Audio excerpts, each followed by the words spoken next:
Tere päevast! Tere tulemast Arenguseire Keskuse ja Haridusministeeriumi ühisele seminarile, mida näitab gümnasistide õpiränne ja kuidas see on seotud koolide tulemustega. Mina olen Teada Niilov, Arenguseire Keskuse juhataja ja juhin jõudumööda tänast seminari.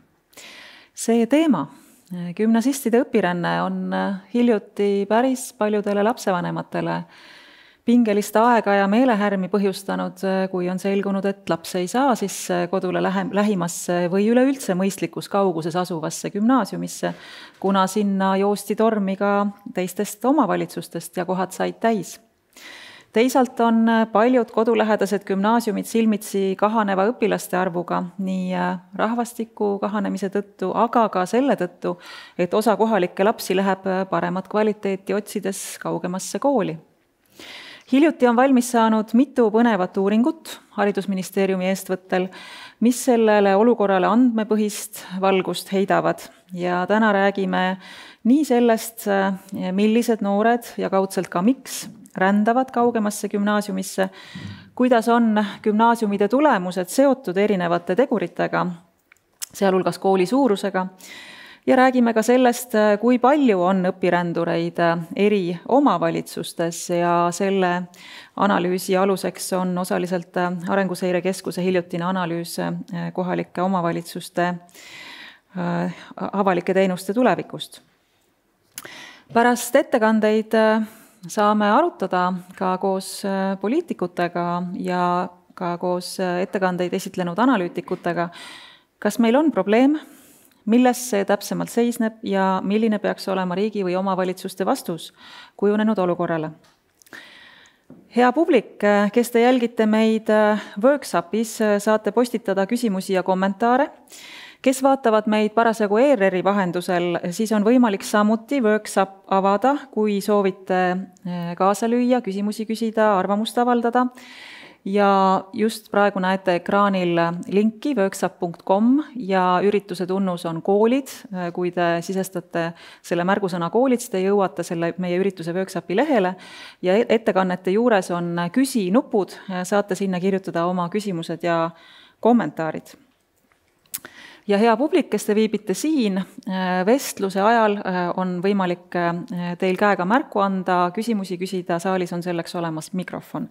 Otse vahetult pärast üksikuid ettekandeid me küsimusi ei võtaks, tempo hoidmise nimel jätame küsimused vestlusringi ajaks. Alustame sellest, miks rännatakse. Mul on hea meel kutsuda siia Kadi Serbak, Haridus- ja Teadusministeeriumi riigivara valitsemise valdkonna nõunik.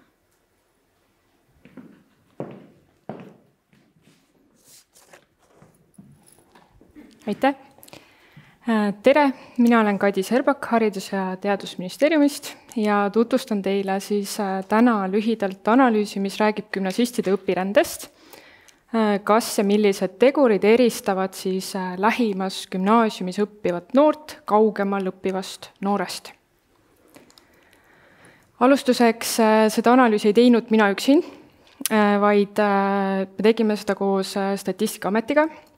Ja mul oli seal hea partner Ettel Maasing ja Statistikaamet tegi siis kõik andmetöötlusega ja andmetega seotud tööd. Aitäh sulle, Ettel! Selles analüüsis me kasutasime tegelikult andmeid Arenguseire Keskuse tõesti valminud raportist kohalike avalike teenuste kättesaadavuse tuleviktrendid ja stsenaariumid aastani 2050, mille raames tegid siis Maa- ja Ruumiamet ja Statistikaamet arvutused selle kohta, kas lapsed ja noored käisid oma kodule lähimas koolis. Ja need arvutused on siis tehtud 2024. aasta kohta. Nende laste ja noorte elukohad ei põhinenud ainult rahvastikuregistri andmestikule, vaid Statistikaamet kasutab paiknemisindeksit, mis põhineb 20, enam kui 20 erinevale registrile, mida nad seovad kokku, et saada täpsemini aru, kus ikkagi inimesed päriselt elavad. Sest teatavasti rahvastikuregister alati päris seda tõelisust ei näita või ei pruugi näidata. Kooli kaugus gümnasistist. See on nüüd arvutatud ajaliselt mööda teid, kui sõidetakse autoga või siis sõltuvalt kaugusest, kui käiakse ka jalgsi. Ehk et ei ole kaasatud siia ühistranspordiga kooli käimine, kuivõrd seda liinivõrku oli selles analüüsis natukene keeruline arvesse võtta.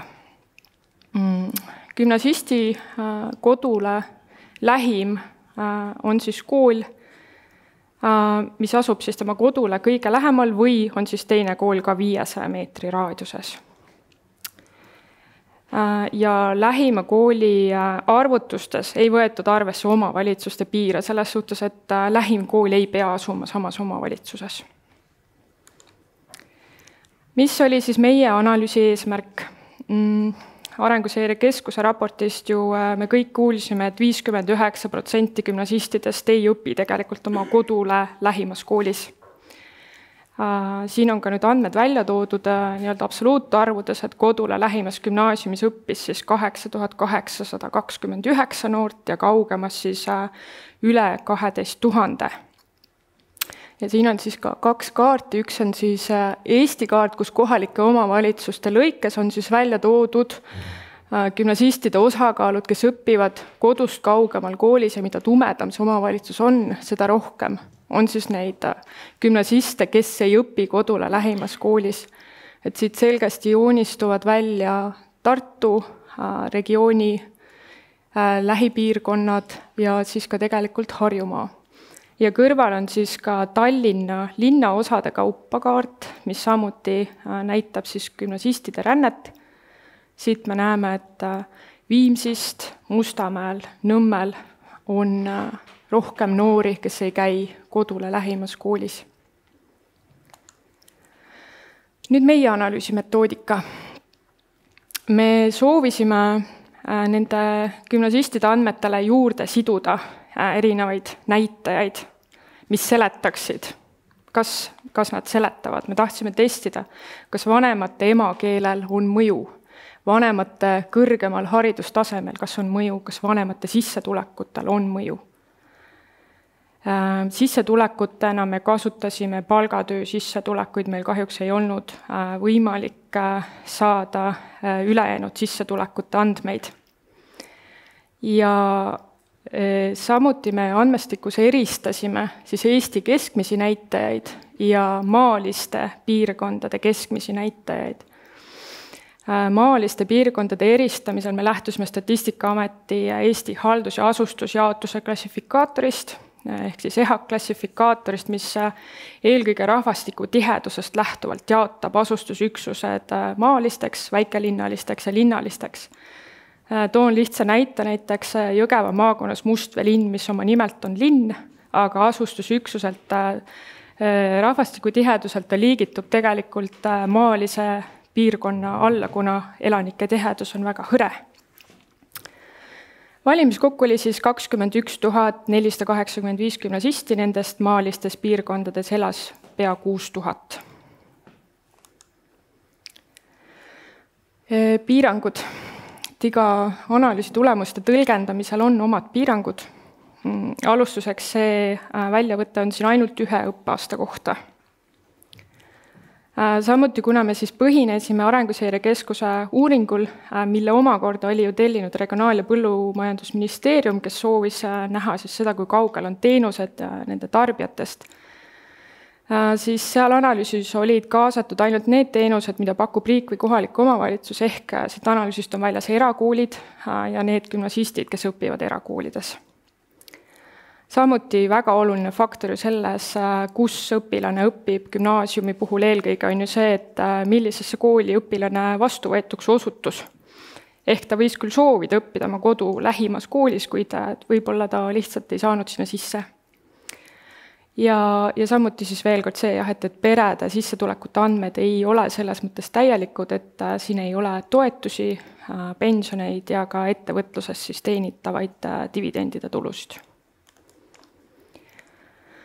Nii, peamised tulemused, mida meile siis need andmed näitasid.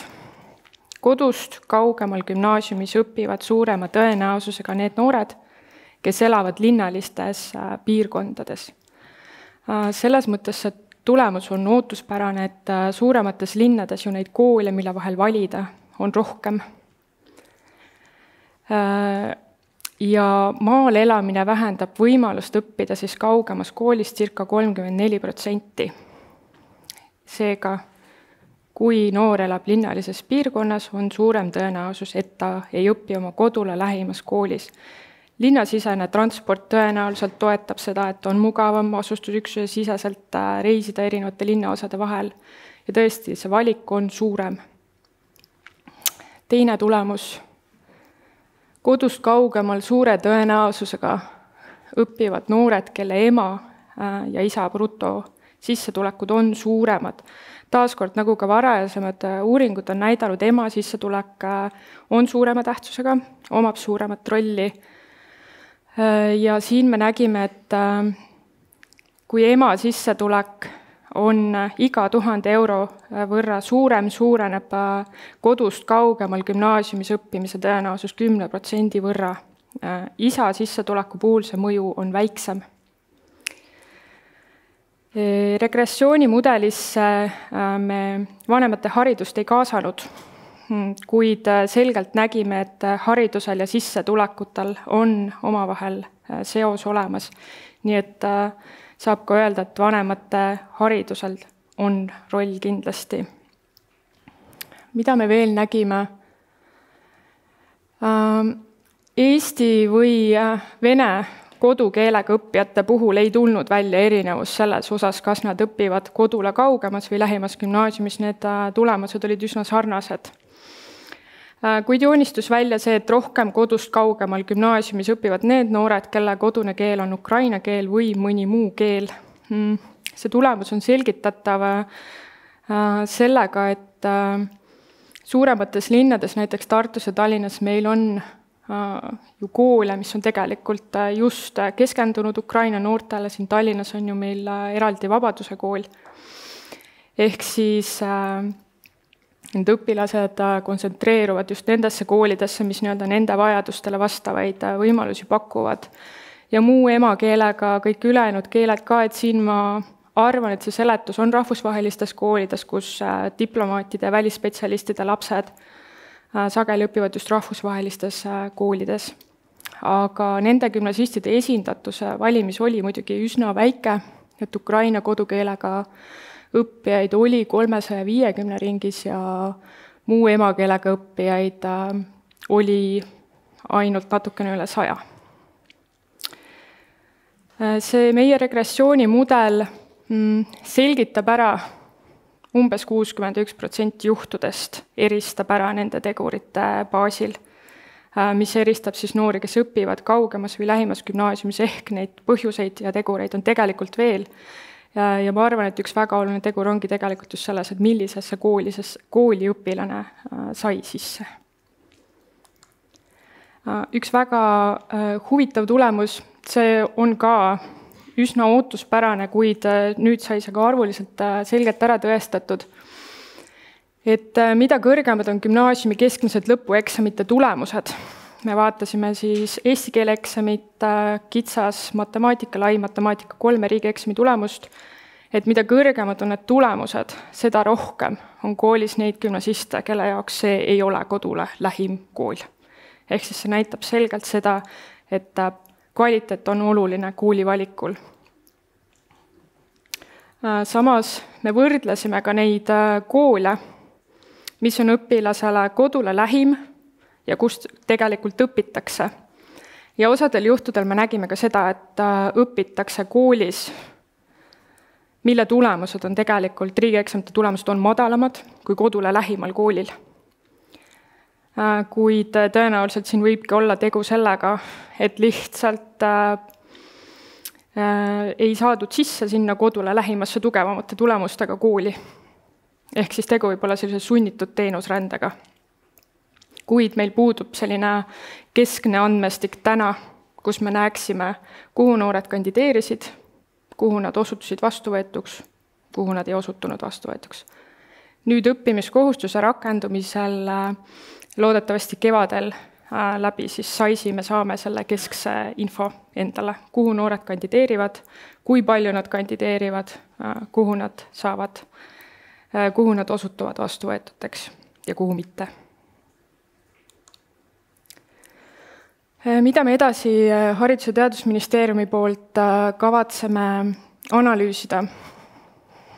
Soovime ikkagi täpsemalt aru saada, veel täpsemalt aru saada, mis on need erinevad põhjused, millest õpilased ja nende pered lähtuvad oma koolivalikuid tehes. Ja üks võimalus selleks on siis üleriiklik rahulolu küsitlus, kuhu me soovime lisada siis koolivaliku põhjused juba sellel kevadel 11. klassidele ja ka kutseõppuritele, kes on siis vahetult peale põhikooli lõpetamist läinud õppima kutsekooli.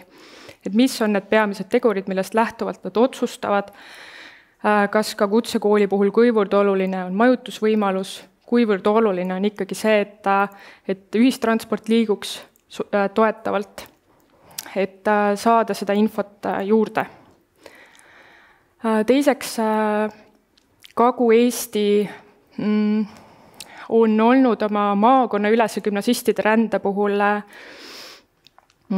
selliseks päris oluliseks näiteks, ehk siis Põlvamaa, Valgamäe, Võrumaa noored soovivad tulla Tartu linna õppima ja see ju on siis tekitanud ka selle, et Tartus on väga suur konkurents õppekohtadele, aga samal ajal on meil Kagu-Eestis riigigümnaasiumid, kus võiks olla palju rohkem õppijaid. Meil on kõikides Kagu-Eesti riigigümnaasiumites 10. klassides praegu päris palju vabu õppekohti ja me alustame kaasamisüritusi kohaliku kogukonnaga, kohalike poliitikutega, arutamaks siis selle üle, et kuidas tegelikult Kagu-Eesti noori oleks võimalik rohkem, et nad jääksid kodupiirkonda, kuidas kohalikke teadvustada sellest, et ka kodupiirkonnas on väga head õppimisvõimalused olemas. Ja kolmandaks teemaks on siis keskhariduse vastutuse küsimus, mille osas me oleme siis välja töötamas seaduse muudatusi, mille järgi siis 2035. aastast alates keskhariduse vastutus oleks siis riigil.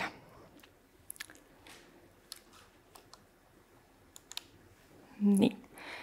Ja jõudsimegi praegu lõpuni. Loodan, et paneelis saame edasi arutada.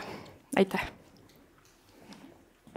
Suur tänu sulle ja aitäh ajas püsimise eest ja tõsi, et usun, et võib kibeleda küsimusi, aga mida rohkem meil jääb aega vestlusringiks, seda põhjalikumalt me saame neid küsimusi koos kõigi ekspertide ja ka poliitikutega käsitleda. Nii et mul on hea meel kutsuda järgmiseks siia Haridus- ja Teadusministeeriumi kaasava hariduse valdkonna nõunik Sandra Fomotškin, kes räägib gümnaasiumide tulemustest eri tulemusnäitajate lõikes ja kuidas on need ehk tulemused seotud erinevate taustateguritega.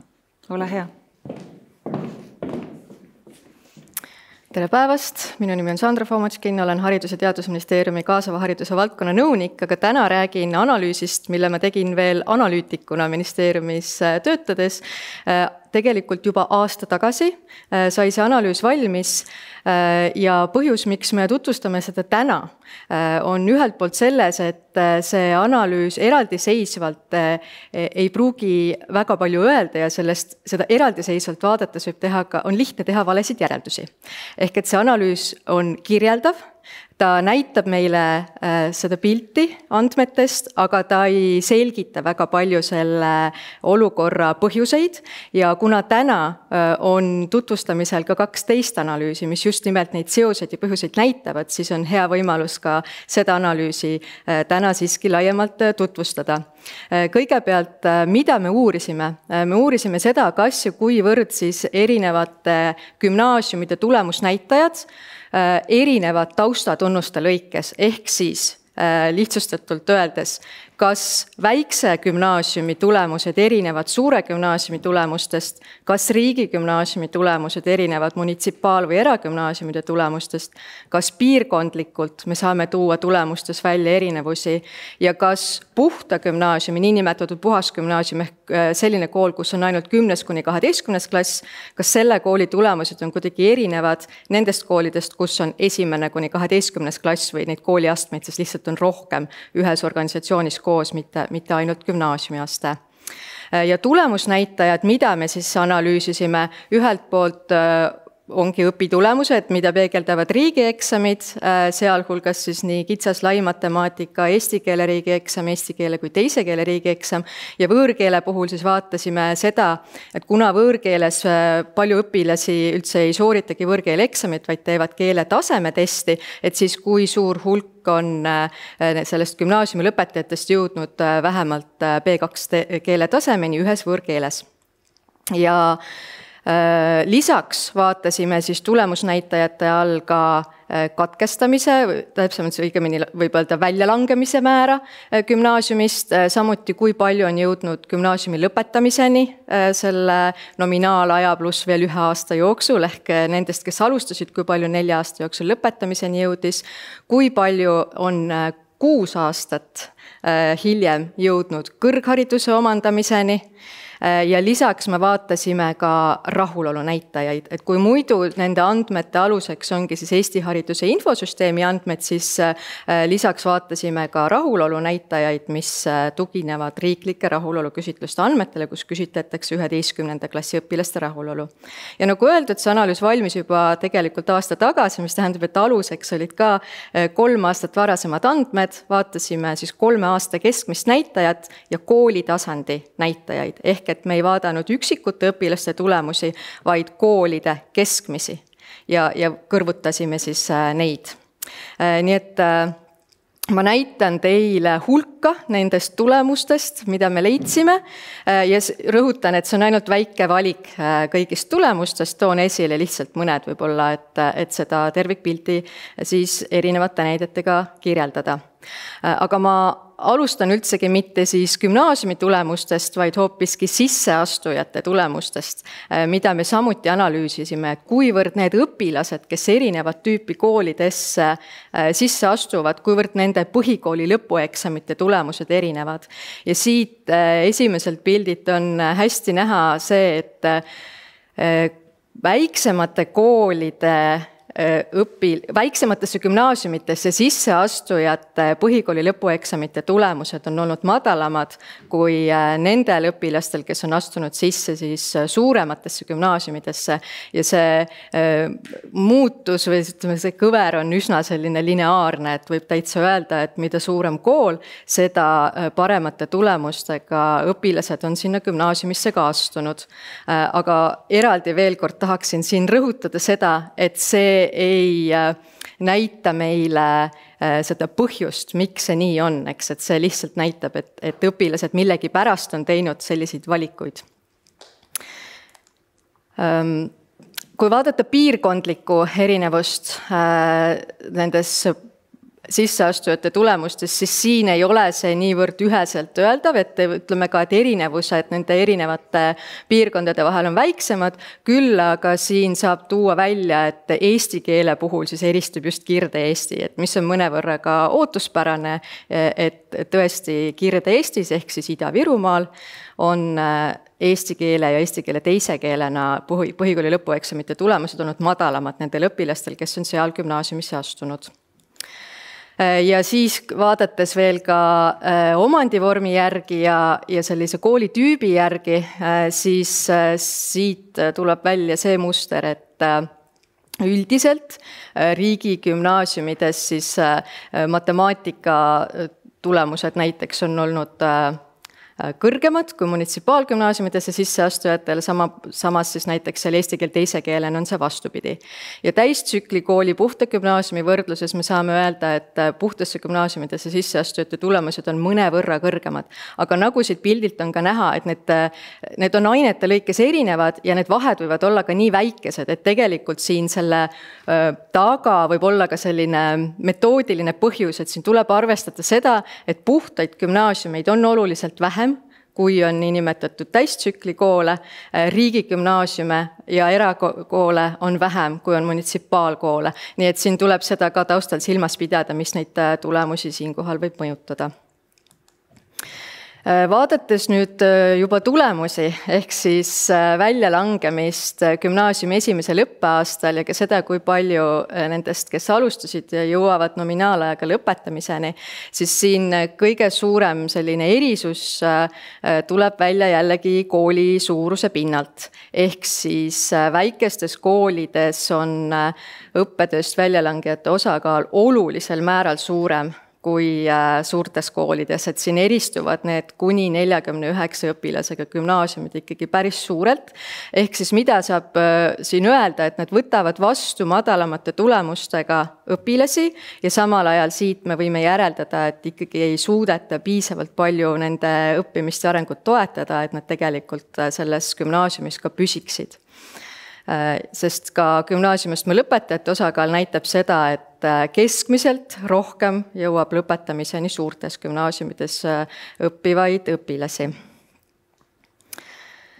Riigieksamite tulemuste osas jällegi ma toon välja siin just selle kooli suuruse põhise erinevuse, sest siin joonistuvad lihtsalt need erinevused kõige rohkem välja, et nii laia kui kitsa matemaatika puhul väiksemas koolis on need tulemused keskmiselt madalamad kui suuremates koolides.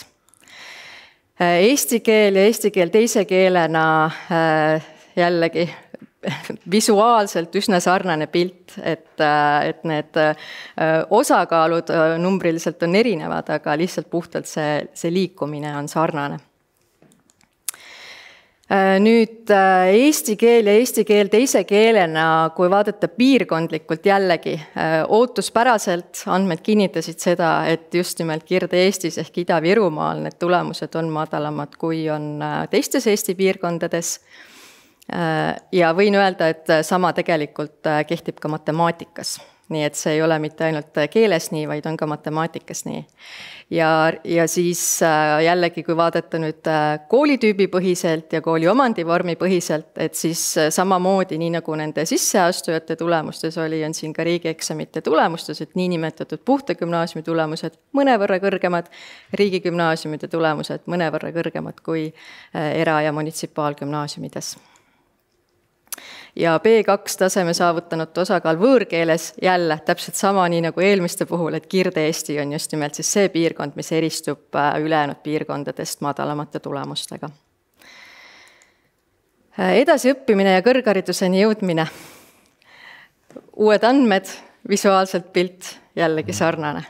Et siin on oluline rõhutada seda piirangut, et meil on andmed Eestis edasiõppijate osakaalu kohta, ehk et need andmed ei hõlma tegelikult neid, kes võib-olla lähevad õppima teistesse riikidesse, nii et see on oluline piirang, mida siin silmas pidada ja mis tulemusi mõjutab. Kõrghariduse omandamise puhul, kui see inimene pärast kõrghariduse omandamist välismaal on tulnud tagasi Eestisse ja asunud siin tööturule, siis need andmed tema kõrghariduse kohta, mis ta mujal on omandanud, on meil olemas, aga muul juhul, kui ta ongi läinud ja jäänud, siis jällegi neid andmeid meil siin ei ole. Aga tendentsidena jällegi sama pilt, et väiksemate koolide puhul need tulemused on madalamad kui suurtes koolides. Rahulolu näitajad, siin on nüüd oluline välja tuua, et siin ei ole päris sama pilt. Ehk et kõigepealt, kui vaadata neid õppijaid, kes on öelnud, et neid ei ole koolis kiusatud, siis siin ei ole olulisi erinevusi. Me võime öelda, et erineva suurusega koolides õpilased suhteliselt sarnaselt hindavad seda, et kui palju nad on kiusamist kogenud. Kooliga üldine rahulolu. Siin ei ole see arengujoon lineaarne nagu eelmiste näidete puhul, küll aga saab öelda seda, et jällegi kõige suuremates koolides õppijate kooliga üldine rahulolu on kõige kõrgem ja veidi väiksemates koolides kipub ta olema madalam. Huvitav on see, et kui on kuni 49 õpilasega kool, siis seal ikkagi õpilaste rahulolu on kõrgem kui juba seal veidi suuremas koolis. Oluline erand, ja see võib tõesti öelda, et nende näitajate analüüsis ainus erand, kus kõige väiksemate koolide tulemused olid kõige paremad, on õpilaste liikumisvõimalustega rahulolu. Ehk siis kõige väiksemate koolide õpilased on kõige rohkem rahul liikumisvõimalustega, samas kui vaadata seda tervikpilti, et ka nendes koolides vaevu 5% õpilastest on liikumisvõimalustega rahul, siis ei saa kuidagi öelda, et tegelikult seis oleks hea, me võime pigem järeldada, et õpilased üleüldiselt on väga vähe rahul koolide liikumisvõimalustega ja ei saa öelda, et siin ükski koolitüüp teeks selles osas praegu väga head tööd. Et siin on kõigil arenguruumi. Ja kui võrrelda rahulolu näitajad nüüd jällegi siis koolitüübi ja omandivormi lõikes, siis siin on võib-olla huvitav tuua välja see, et kõige rohkem rahul kooliga on eragümnaasiumide õpilased. Nii et ja munitsipaalgümnaasiumide õpilased on vähem rahul ja siin need rahulolu erinevused on ka keskmiselt päris suured, et kui munitsipaalgümnaasiumide õpilastest selline veidi üle 4% ütleb, et nad on enam-vähem rahul või väga rahul oma kooliga, siis erakoolides on see enam kui pooled õpilastest, nii et päris suur erinevus siinkohal. Nüüd tulles põhijärelduste juurde, mida siis nende andmete põhjal me saame öelda, esiteks hästi oluline see, et teadmiste ja oskuste tase, millega õpilased gümnaasiumisse tulevad, on nende koolide gruppide lõikes erinevad ja see võib selgitada siis ka neid erinevusi gümnaasiumide tulemuslikkuse näitajates. Ehk siis me ei saa öelda seda, et väiksed koolid teeksid kuidagi kehva tööd, nad lihtsalt töötavad teistsuguste õpilastega kui suured gümnaasiumid. Ja nagu siis andmed näitasid, siis enamiku analüüsitud näitajate puhul võib öelda, et suurte gümnaasiumide tulemused on paremad kui väikeste gümnaasiumide omad, niinimetatud puhaste gümnaasiumide tulemused on kõrgemad kui täistsüklikoolide omad ja erakoolide tulemused on madalamad kui riigi- ja munitsipaalgümnaasiumide omad. Rõhutades veel kord, see on kirjeldus, mitte hinnang. Ehk et see ei ütle seda, et mida need koolid täpsemalt siis teevad hästi või halvasti, lihtsalt see on see tulemuste kirjelduse pilt. Piirkondade võrdluses eristub Ida-Virumaa ja tõesti siis jah, siin veel kord üle rõhutatud seda, et neid tulemusi ei tohiks valesti mõista. Aga seda, mida nendest tulemustest võiks mõista ja järeldada, seda loodetavasti oma hilisemas paneelis saame ühiselt arutada, nii et mina praegu tänan tähelepanu eest ja annan sõna järgmisel kõnelejale, aitäh! Suur aitäh sulle, ma ühe kiire küsimuse lihtsalt selgituseks, et palju neid väikeseid kuni 50 õpilasega või kuni 100 õpilasega gümnaasiume on? Jaa, mul on see täpselt seal paberiga kirjas, aga kui võrrelda neid koolide gruppe suuruse järgi, siis kõige väiksem koolide grupp on just see, need kõige suuremad gümnaasiumid, ehk et seal neid 400 pluss õpilasega gümnaasiume on kõige vähem ja alla 50 õpilasega gümnaasiumi oli seal minu meelest sel hetkel, kui me seda analüüsi tegime, umbes 30 ringis, aga ma paneeli ajal saan selle vastates, ma kontrollin üle. Väga hea, suur aitäh sulle praegu. Ja tõesti, siin on ka päris mitu küsimust tulnud, aga jätame need vestlusringiks. Ma pean need meeles, hoian silma peal. Ja mul on hea võimalus kutsuda siia nüüd oma hea kolleeg Eneli Kintsiko, kes on ühtlasi järgmisel kevadel valmiva inimarengu aruande uue numbri peatoimetaja, number, mis räägib haridusest. Ja Eneli räägib praegu meile sellest, et millistest kohalikest omavalitsustest enim rännatakse ja kuhu, et kus asuvad need koolid, kuhu enim rännatakse. Ole hea. Tere ka minu poolt. Tõepoolest, minu ettekanne näitab väga palju kaarte, väga palju pilte, väga palju kaugusi ja ma keskendun 3 küsimusele. Kõigi 3 küsimuse all on andmed. Esimene küsimus on see, et kui kaugel on kodule lähim gümnaasium. Teine küsimus, kui paljud õpilased ei käi kodule lähimas gümnaasiumis ja kolmandaks, kui paljud kooliõpilased tegelikult elavad teises omavalitsuses võrreldes sellega, kus asub nende kool. Ja 3. küsimuse andmed tegelikult laekusid alles paar päeva tagasi, et need on eriti värsked andmed meil. Aga nagu Kadi alguses kohe rääkis pikalt selle uuringu metoodikast, mis praegu slaidi peal on, et kui kaugel on kodule lähim gümnaasium, siin me tõepoolest tegime 4 asutuse koostöös kaardirakenduse, mille täna leiab Maa- ja Ruumiameti kodulehel ja lingid on olemas tänaste slaidide peal ka.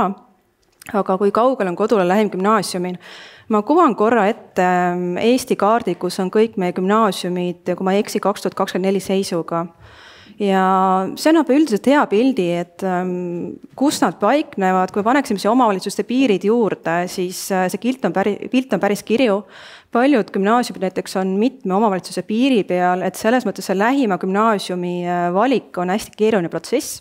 Veel keerulisem on gümnaasiumi võrgu planeerimine selles aspektis. Ja kui me vaatame näiteks, mida me tegime, me vaatasime, kui kaugele jääb õpilaste kodust nendele lähim gümnaasium ja lähim gümnaasium ei ole mitte linnulennult, vaid see on mööda Eesti reaalseid teid. Ja siin on näha kaardi peal omavalitsuste lõikes, mis on keskmine kaugus omavalitsuses lähima gümnaasiumini. Et kahjuks ma vaatan, et Eesti keskosa on hästi valgeks läinud siin slaidi peal, aga mis on näha, et kus on ikkagi pikad distantsid keskmised KOV-i kohta on meie äärepiirkonnad, mis on siin roosamad ja mõnes piirkonnas on 20, 30, 15 kilomeetrit on keskmine, KOV-i keskmine siis. Ja mis torkab silma, et on Eesti 3 suurimat linna, kus iseenesest lähim gümnaasium on keskmiselt päris lähedal, kui ta käiks lähimas gümnaasiumis. Tallinnas 1,3 kilomeetrit, Tartus 1,9 ja Pärnus 4,2. Ja kui me mõtleme Eesti peale keskmiselt, siis 4,5 kilomeetrit on lähim gümnaasium. Ja Euroopa võrdluses tegelikult meil on väga tihe haridusvõrk, ülitihe. Et pigem on paljudes riikides see palju hõredam, eriti just gümnaasiumi astmel.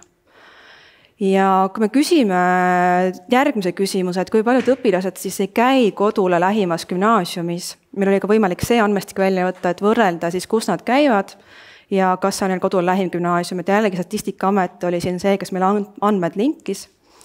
Ja taaskord omavalitsuste kaart.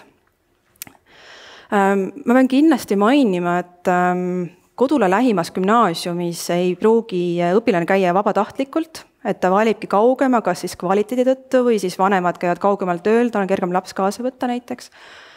Aga ka sunnitult, et kui laps näiteks ei saa lähimasse kooli sisse, siis ta peabki kaugemale minema ja teine asi on jällegi see keele aspekt, et endised vene koolid, et ka seal tekib diferents natukene sisse, eriti vanade andmete puhul.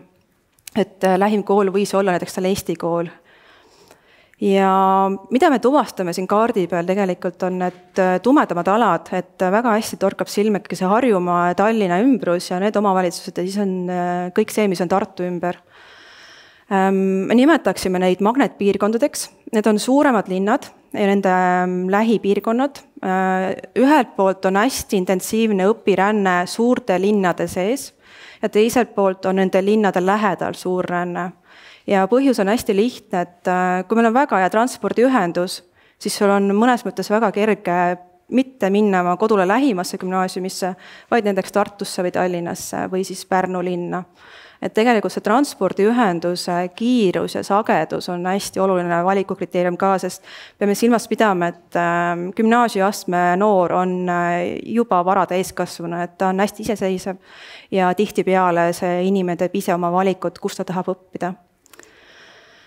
Ja kui me tahaksime küsida seal kolmanda küsimuse, et kui paljud siis kooliõpilased elavad teises omavalitsuses, sest see on hästi poleemiline olnud meil praegu meedias, et kui palju näiteks Tartus õpilasi, kes ei ole Tartust pärit, sama Tallinna kohta, siis see viimane andmestik, mille me just hiljuti saime, siin on ilusti näha, et maakonna pilt näiteks. Kui me seda slaidi tõlgendan, et milline on õpirände osakaal maakonna koolides, siis maakonniti on pilt hästi erinev. Ma toon välja näiteks Saare maakonna, kus on väga väikse protsendid ja see on geograafiliselt hästi mõistetav ka. Et sul on seal koole, kus on 7%, on ainult väljaspoolt sinu omavalitsust ja on koole, kus on 30%. Aga kui me vaatame näiteks mandri poole, siis siin mõnes kohas on Tartu maakonna puhul sul on koole, kus on 16% õpilastest on väljaspoolt sinu omavalitsust versus koole, kus 88% õpilastest on kooliga võrreldes teises omavalitsusest pärit tegelikult. Et need käärid omavalitsuse sees on hästi tugevad ja siin on tõesti koolipõhine lähenemine, et sul võib olla tõesti ühes maakonnas väga väike osakaal õpilasi, kes on teisest omavalitsusest pärit, aga sul võib olla ka koole, kus valdav osa õpilasi tegelikult ei ole kooliga samast omavalitsusest pärit. ja mida see õpiränne teeb, ta kindlasti raskendab väga tugevalt meie haridusvõrgu planeerimist, sest siin on just vaja sellist pikka strateegilist vaadet. Ja kui me vaatame näiteks, mis on seal topis, et võtsime välja spetsiifiliselt 22 kooli, kus on üle 50% õpilastest teistest omavalitsustest. Ja Harju maakonnas on 4 sellist kooli, ka Lääne-Virumaal on 4 sellist kooli, kus üle pooled on siis mitte samas omavalitsuses kasub see kool ehk gümnaasium. Ja Võru samamoodi on seal siis 3. kohal. Hästi palju poleemikat tekitab meil see, et mis seis on meil Tallinnas ja Tartus, kus on täna Eesti kõige intensiivsem õpiränne selle mõttega, et nad on magnetid teistele piirkondadele ja lastele. Ja Tallinna puhul on hästi näha, et seal on 28 kooli, kus on 30% või enam õpirändurid, ehk siis need, kes ei ole Tallinnast pärit, tulevad Tallinnasse koolidesse. Ja kui ennem kaartide peal näha oli, et Tallinna ümbrus omavalitsused on üsnagi tugev õpirände protsentidega, mis näitabki, et seal on väga head ühendused ja sul on üsnagi kerge, kiire ajaga käia Tallinnas koolis ära ikkagi. See on privileeg, mida ilmselt maapiirkonnas ei kohta. Ja Tartu samamoodi, et Tartus on 7 kooli, kus on 30% või enam õpirändurid. Et ikkagi need 2 magnetpiirkonda Eestis väga tugevalt intensiivistavad meil õpirännet. Ja kui ma tulen nüüd põhisõnumite juurde, siis kus me täna oleme? Tõmbekeskustes meil võib kasvada kohalike noorte seas suunitud teenusränne. Tähendab seda, et Tallinna-Tartu koolides on kohaliku õpilase jaoks see tase, mis peab saavutama riigieksamitel, on palju kõrgem kui mujal piirkonnas, mis on probleem, sest kohalik õpilane peab hakkama väljaspoole rändama, tekib sinna omamoodi pendelränne 2 suunas. Ja magnetkoolid saavad ülekoormuse, et magnetkoolid on siis need koolid, kuhu on suur soov õppima tulla, tihtipeale ongi Tallinn, Tartu ja samal ajal siis väiksemad kohad tühjenevad õpilastest. See on igas mõttes omavalitsusele suur probleem koolide ülalpidamise mõistes, sest kui me mõtleme gümnaasiumi astmele, see on kõige kallim aste. Sul on seal eriainete õpetajad ja gümnaasiumi sulgemine või avamine on väga tõsine otsus. Siis viimane tähelepanek, me räägime hästi palju meedias ja ka täna tegelikult õpilaste sotsiaalmajanduslikust taustast, aga mida toob viimase aja kirjandus välja, just teaduskirjandus on see, et just ka PISA tõi selle välja. Me peame rääkima ka kooliressurssidest ja kooliressursid tähendab seda, et kui meil ühelt poolt on õpilased, kes on halvemus seisus sotsiaalmajandusliku tausta poolest ja kuhjuvad sinna kooli, aga koolil endal pole ka ressurssi, näiteks tal on pidev õpetajate puudus ja just aineõpetajate puudus või kui koolil pole ka piisavalt tugispetsialiste, siis saab kokku kaksikhalvemus. Koolil on kehvad ressursid ja sotsiaalmajanduslikult on lapsed kehvas seisus. Kui need 2 kokku paneme, siis tegelikult meil 1+1 ei ole 2, vaid on 3 või 4 või 5 halvemuse mõttes. Et selles mõttes see uuem kirjandus just rõhutab, et ainult peretausta mõistmisest ei piisa, peame mõistma ka seda, mis toimub koolides, mis on koolitaust, õpetajate taust, kooli juhtimise taust ja kõik see. Et me peame küsima küsimused, kas me peaksime seda kooli halvemust ka kompenseerima hakkama tulevikus, et need, kes jäävad kodukoha kooli, ei saa kaugmale rännata, et kuidas neid aidata sellega, et sest kool võib seda halvemust süvendada, aga võib ka seda päästa ja leevendada, et see on see hästi oluline viimane sõnum võib-olla minu poolt. Nii, ja meie materjal kindlasti leiab ka slaidide linkidest üles, et kus on kõik need raportid olemas. Nii, suur aitäh esinejatele ja mul on väga hea meel, et me oleme isegi varunud mõne minuti lisaks vestlusringiks, kus me katame ära ka need küsimused, mis on laekunud workshopi ja anname võimaluse ka publikul küsida. Nii, aga olge head, Eneli, Kadi ja Sandra, võtke istet ja mul on väga hea meel kutsuda siia 2 poliitikut, Riigikogu liiget, kõigepealt Reformierakonna liige Liina Kersna, endine haridusminister ja Sotsiaaldemokraatlikust erakonnast Madis Kallas, endine regionaalminister, et suurepärane võimalus täpselt õigetel kohtadel töötanutena teid täna siia kaasata. ja ma vist ise peaksin sinna istuma korraldajate palvel, et siis jaa, loodan, et need just nii on väga hästi.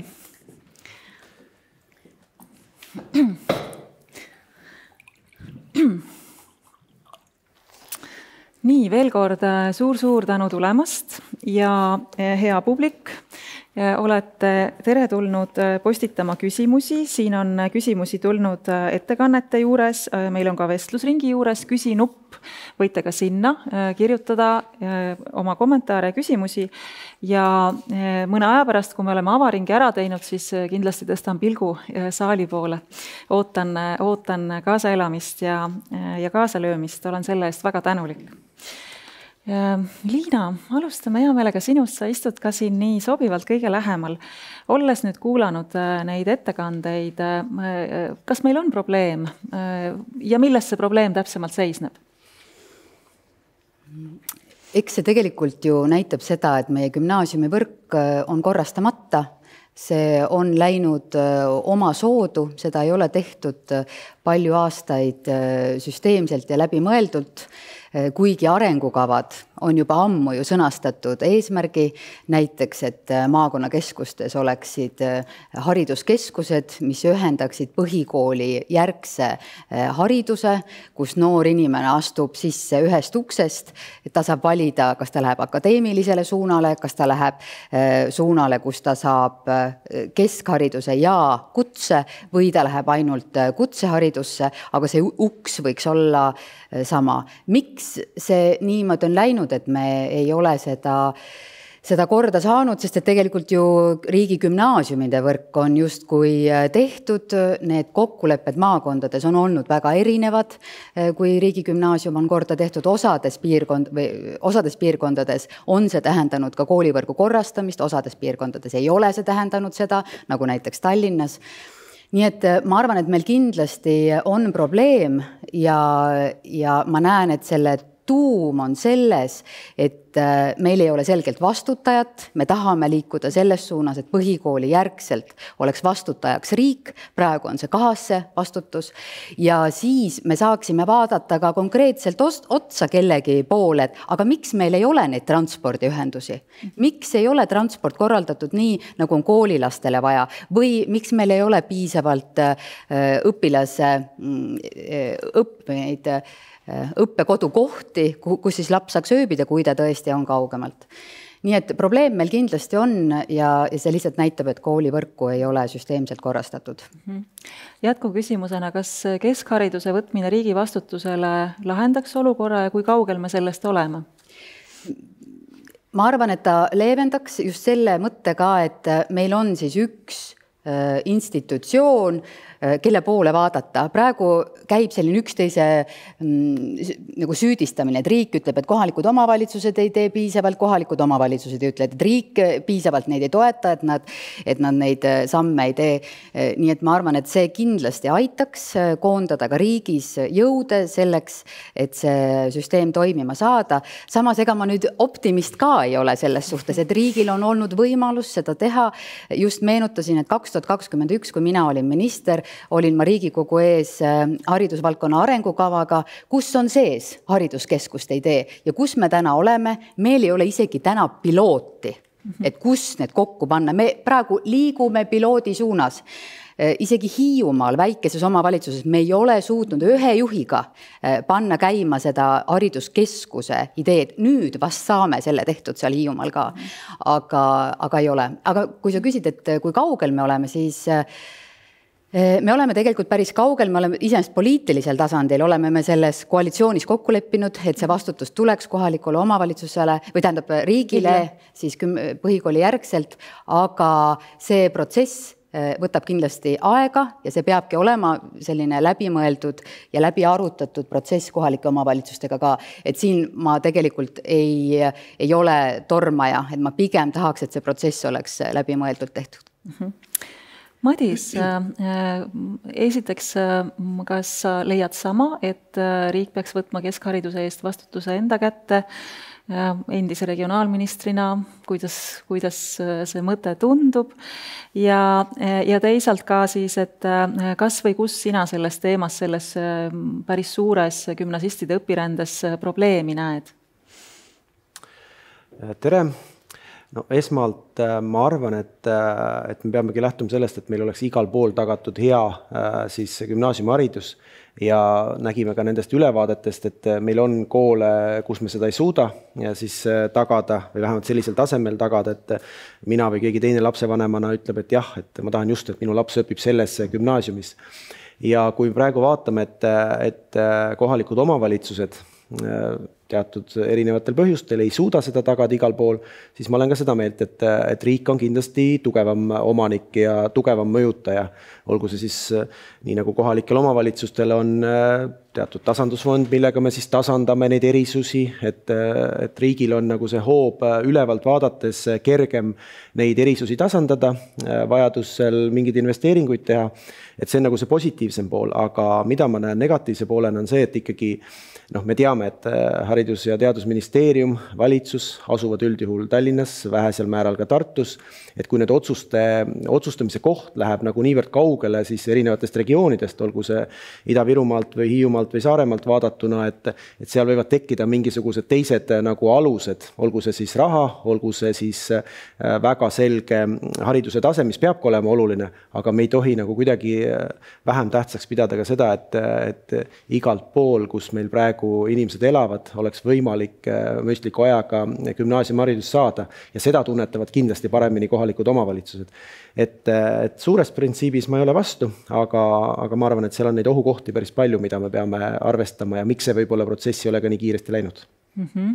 Siin kohalike valimiste tuules on olnud kuulda mõnest omavalitsusest või õigemini mitte mõnest omavalitsusest, vaid mõningate kandideerijate poolt, et soovime luua eeliseid oma piirkonna noortele siis oma kohalikus omavalitsuses asuvasse kooli pääsemisel või jõudmisel, et kuidas Madis sellesse peaks suhtuma?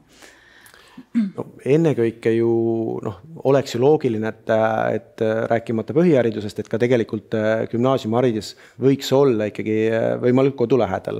Igat pidi see on nagu mõistlik, ja kui me seda ei suuda tagada, või mõned kohalikud omavalitsused ei suuda tagada, et siis kindlasti see on nagu teema, mis ennem valimisi arutelule tuleb, sest ei ole ka mõistlik olukord, kus piltlikult öeldes kooli kõrval, gümnaasiumi kõrval elav noor mingis kohalikus omavalitsuses ei pääse sinna kooli, sellepärast, et naaber omavalitsusest tulid 10 või 20 või 30% õpilasi ja võtsid selle koha ära. Aga ma arvan, et see probleem on palju sügavam, et see oli lihtsalt üks piltlik näide, aga tegelikult olles ka seal päris põhjalikult süüvinud ka Saaremaa 2 gümnaasiumi hingeellu, et siis need nii-öelda probleemi juured on palju keerulisemad ja palju mitmetahulisemad. Liina, ma näen, sa soovid absoluutselt, ole hea. Esiteks, sellist asja nagu kodulähedane gümnaasium meil üldiselt nagu ei eksisteeri. Me oleme rääkinud kodulähedasest põhikoolist. Et see on olnud ka poliitiline eesmärk, et meie põhikoolid oleks lastele tõesti kodulähedased. See, et laps saaks sinna jalgrattaga, ühistranspordiga mugavalt ja turvaliselt minna. Et see kodulähedane gümnaasium on üldiselt selline uus mõiste, mida ma kuulen. Et me oleme rääkinud ikkagi sellest, et gümnaasium on konkurentsipõhine haridusaste, kuhu peavadki saama selle kooli seatud tingimustel parimad õpilased. Samas riik on nüüd võtnud ja järgmine aasta hakkab see kehtima vastutuse, et kõigile põhikooli lõpetajatele peab olema koht. Aga keegi ei ütle, et kõigile põhikooli lõpetajatele peab olema gümnaasiumi koht. Me võime öelda nii, et kõigile need tingimusi ületavatele õpilastele peab olema gümnaasiumi koht. Seda me võime küll, ja see on ka täna kohaliku omavalitsuse reeglina, aga aina rohkem ka riigi ülesanne. Ja mind natukene riivab alati see, kui ma täna siin ka ühes ettekandes kuulsin, et Tartu gümnaasiumide probleem on Kagu-Eesti noored, kes tahavad ära minna Tartusse. Küsisin kohe, et palju siis on Tartu gümnaasiumides Kagu-Eesti noori? No mis te arvate? kõikides Tartu gümnaasiumides, välja arvatud riigigümnaasium, munitsipaalkoolides, kui palju on Kagu-Eesti noori 10. klassides? No 61. 5% kõigist gümnaasiumi 10. klassi õpilastest on Kagu-Eestist. Jaan Poska, mis on tippgümnaasium Tartus, seal on Võru linnast 6 noort, Haapsalust 2 noort, Otepäält 2 noort. Kas me päriselt tahame, et nendel noortel ei oleks võimalus kandideerida ühte Eesti parimasse gümnaasiumisse? Ja minu seisukoht on, et see on haridusvabaduse piiramine. Kindlasti nendel noortel peab olema võrdne ligipääs väga heale gümnaasiumiharidusele.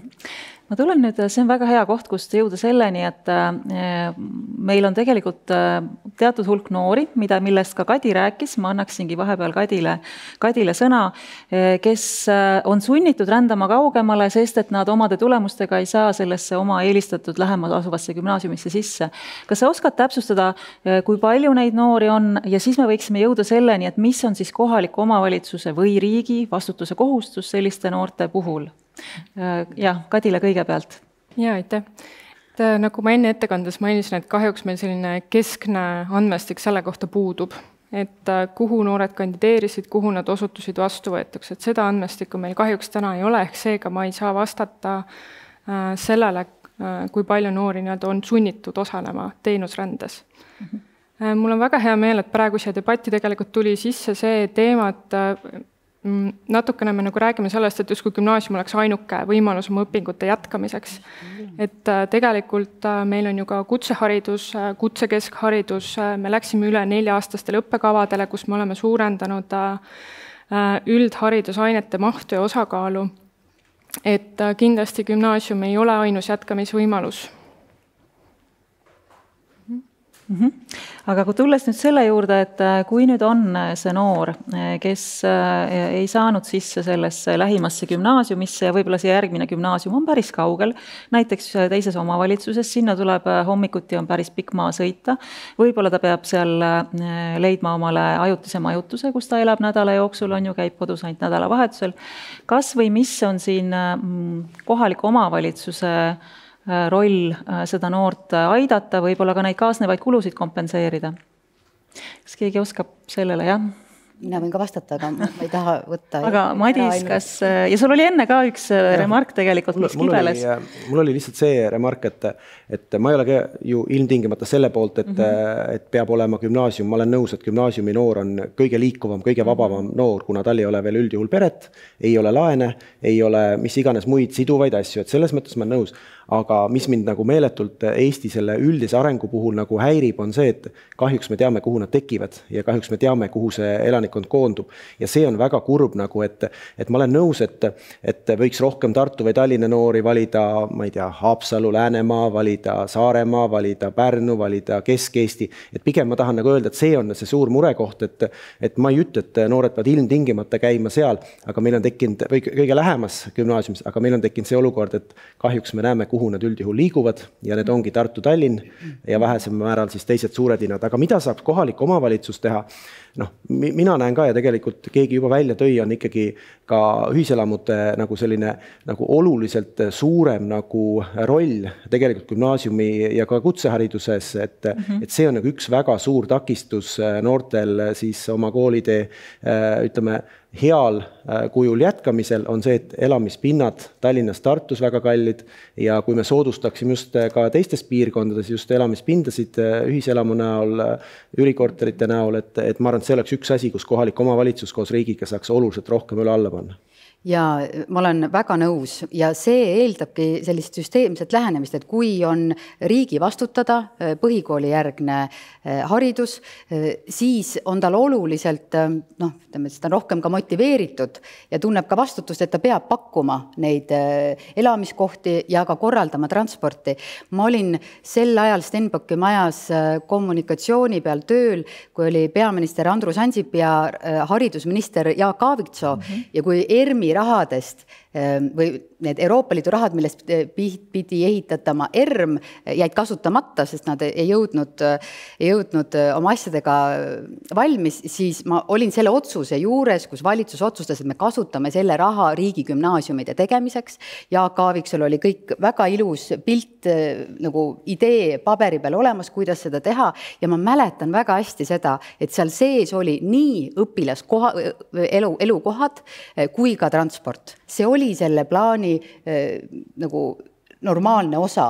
Täna, ta mingil määral ju on ka, meil tõenäoliselt iga riigigümnaasiumi juures on teatud määral ka neid ühikakohti, aga neid ei ole piisavalt. Võib-olla kõikides ei ole, aga üldiselt on. Mul on rumal küsimus nende ühikakohtade eest, kas lapsevanem maksab või need ei ole päris tasuta, aga natukene peab maksma, et tal on oma osalus, aga enamus tuleb minu meelest toetusest. Ja makstakse ka ju transporditoetust, et sa saad esitada bussipileteid ja sulle makstakse see tagasi mingil määral. Võib-olla ka 100%, ma ei ole selles väga kindel. Aga see ei ole nagu väga süsteemne, et kui me muretseme selle pärast, et kujutad ette, et Tartu noor peab minema teise kohalikku omavalitsusse õppima, et see on traagika, aga seda me riigina peame täiesti normaalseks, et Antsla noor läheb Võrru üle 30 kilomeetri iga päev või meil on ka piirkondi, kus on 60 kilomeetrit, see on nagu täitsa okei. Aga see, et Tartu noor ei käi lähimas gümnaasiumis, mis on tal 1,9 kilomeetrit, see ei ole traagika tegelikult. Ja Kadi just tõstis käe ja Sandra ka, et see Tartu teema tuleb ka siin küsimustes tugevalt sisse. Ma loen need paar asja ette ja siis saate kommenteerida. Esimene küsimus, mis oli juba Kadi sõnavõtu juures, et kas Tartus kas keegi jättis midagi tegemata, et ei suudetud ette näha, et neid kohti siis Tartus nappima hakkab eriti veel ka ja miks on ka küsimus, on Tartus suhteliselt vähe riigigümnaasiume teiste piirkondadega võrreldes, need asjad on ilmselt ka omavahel seotud. Et Kadi, ma annaksin sulle sõna. Ja, aitäh. Ma tahtsin tegelikult lisada ka selle, et minu arvates meil ei ole ka ühiskonnas olnud selle üle probleemi püstitust, et kutseõppurid ju tegelikult rändavad, need elavad ühiselamutes, need kutseõppeasutused ju Eestis sageli, nad ei asu suurtes linnades, nad asuvad kuskil linnade läheduses, et see ei ole nagu ühiskonnas püstitunud probleemina. Et nad on ju sama noored, kui nad sinna lähevad, nad on ka 16 aastat, keegi justkui selle üle ei ole muretsenud. Ja need noored on ju reeglina madalama sotsiaalsete oskustega. Kui need, kes lähevad. Aga see Tartu küsimus? Tartu küsimus, jah, ma arvan, et see Tartu küsimus on samuti mõnevõrra nagu selle vastutuse küsimus on ju. Et kes vastutab siis, et need kohad sinna juurde luua, et kui meil on seal riigigümnaasium ja meil on ka kohalike omavalitsuste gümnaasiumid, et ma tunnen, et võib-olla mõneti tekkiski selline nagu palli loopimine, et kumb siis nüüd peab midagi tegema. Et tõesti, et kui meil oleks see vastutus selge, siis meil ei oleks seda küsimust. Liina? Jaa, aga reaalsus tähendab, mina näen seda, et kohaliku omavalitsuse möödapanek oli see, et tõesti numbrid näitasid seda, et tulevad järgnevatel aastatel peale suuremad põlvkonnad ja seda oleks pidanud varem planeerima neid kohti juurde. Aga reaalsus on see, et kohti suutis juurde teha kohalik omavalitsus. Neid kohti tehti, terved lennud võeti rohkem osades koolides lapsi vastu. Ja erakool, mille pidaja juhuslikult, ma olen ka 60 kohta Tartusse väga kiiresti tehti juurde. Ainukene, kes kohti juurde ei teinud, oli riik. Sandra, sul oli enne üks remark, ehk sobib ka siia. Jaa, tegelikult Kadi ütles selle remargi ära. Tahtsin ka seda sama kutsehariduse poolt rõhutada, et seal me peame loomulikuks, aga ma tegelikult jätkaks järgmise remargiga. Kõigepealt selle eelmise täpsustan küsimuse, et mis tuli mulle, et kui palju oli neid väikseid kuni 49 õpilasega gümnaasiume, et selles analüüsis neid oli 33 ja teiste koolide rühmad on siis sarnase suurusega, et siin järgmised 32 kooli, 27 kooli, et kui mõnevõrra võrreldavad need suurused. Aga rääkides nüüd haridusrändest, siis mina ka ei tahaks kuidagi anda seda sõnumit, et see on tingimata halb, et lihtsalt see peaks olema ennekõike huvipõhine, õpilase huvist lähtuv haridusränne, mitte nagu sunnitud, et ta tegelikult tahtis minna oma kodulähedale kooli, aga ei saanud ja nüüd peab minema kaugemale. Ehk siis me võiksime arvestada selles arutelus ka seda, et meie koolid on omanäolised ja kuigi gümnaasiumis on üks riiklik riiklik õppekava, siis koolidel on ka oma õppekavad ja valikained ja suunad, mida pakutakse ja oma huvidest lähtuvalt õpilased võivad teha erinevaid valikuid ja ongi väga tore, kui ta läheb õppima mingit väga kitsast suunda kodust kaugemale, mida pakub ainult võib-olla see üks kool Eestis. Ja kutsehariduses samamoodi, et me liigume pigem suurema spetsialiseerumise suunas, et sa ei saagi, kui sa lähed kutse keskharidusse, võib-olla seda endale huvipakkuvat valdkonda õppida kodu lähedal, sest seda õpetatakse teises Eesti otsas ja siis ongi normaalne, et sa lähed sinna kooli ja sul on see elamisvõimalus ja transport see, mis on tagatud. Nii et võib-olla selle haridusrände puhul ka ei peaks rääkima sellest tingimata kui millestki negatiivsest, aga lihtsalt, et arvestades, et see haridusränne on paratamatu selles keskhariduse tasemel, kuidas me seda võimaldame, et sotsiaalmajanduslikust taustast tulenevalt õpilased ei satuks siin ebavõrdsesse olukorda. Jaa, publiku küsimuste ring on täiesti omal kohal õigeaegne. Mul oli teile kohe küsimus, et seoses nende õpilaste arvuga, et kas need on reaalne õpilaste arv või siis koolikohtade arv, et nagu teada, siis Põlva ja Võru puhul on ju need üsna sellised erinevad. Ja see on reaalne õpilaste arv, aga lihtsalt see on võetud 3 aasta keskmisena, et me ei ole mitte vaadanud ühe õppeaasta õpilaste arvu, vaid 3 õppeaasta keskmisena, millisesse gruppi see kool kuulub. Ja võib-olla ikkagi kuidagi kommentaarina, et mind isiklikult jäi kuidagi häirima see ebavõrdsuse pool, et see kuidagi, ütleme, me võime öelda, et rännata on väga tore, aga tegelikult nagu need esimestel uuringutel te ise osutasite, et rändavad pigem need, kelle vanemate sissetulek on suurem, kellel on ligipääs transpordile parem, et kuidagi see regionaalne ja tegelikult vanemate haridusega seotud ebavõrdsus võiks ka ikkagi kogu aeg seal pildil olla. Minu meelest on need Arenguseire Keskuse viimaste analüüside nagu suur väärtus, et me oleme hakanud teadvustama seda, et hariduslik kihistumine meil hakkab toimuma ja selle on ohumärgid ja see on seotud sotsiaalmajanduslike tingimustega seal perekonnas. Ja siin ongi see võimalus, mida riik saab tasandada, sest haridus üldiselt ikkagi ongi see koht, kus me saame tasandada sotsiaalmajanduslikku ebavõrdsust, aga et need võimalused oleksid noortel võimalikult sarnased vastavalt oma võimetele õppida, see, et tal oleks elukoht siis selle kooli juures ja see, et ta päriselt saaks siis ka sujuva transpordiga sinna kooli õppima, et see on hästi tähtis ja riigi vastutada, ma arvan. Räägime natuke sellest, et kuidas, meil on natuke nagu kahetsed signaalid ühest küljest, et osaliselt on koolivõrk veel korrastamata, aga teisest küljest, et meil on vaja tasandada ja tõesti see kuskil pealt kuni 30 kanti on neid kõige väiksemaid gümnaasiume ja siis kuni 100 õpilasega veel umbes teist sama palju, ma täiesti aru saan, kus ikkagi need tulemused on madalamad ja eelkõige on nad madalamad seetõttu, et sinna astuvad sisse õpilased, kes on juba siis põhikooli lõpetavad madalamate tulemustega. Et kuidas me siis neid ja siis, eks ole, mis tegelikult omakorda tähendab seda osaliselt vähemalt, et paremate õppetulemustega lapsed võivad olla rännanud kaugemale, on ju, ja sinna väiksesse kohta jäävad need keskmisest või need natukene kehvemate lõpuhinnetega lapsed või noored. Kuidas me siis ikkagi tasandame? Kas see tegelikult tähendab seda, et me suuname nendesse koolidesse mingit eraldi tuge, kas me seal peaks olema õpetajatel kõrgemad palgad, võib-olla, mida Eneli tegelikult on korduvalt sellele tähelepanu juhtinud, või meil peaks selles hariduse rahastamises olema sees siis selline kooli sotsiaalmajandusliku tausta, näiteks koolis käivate laste perede keskmisi sissetulekuid arvestav komponent. Kuidas me tasandame?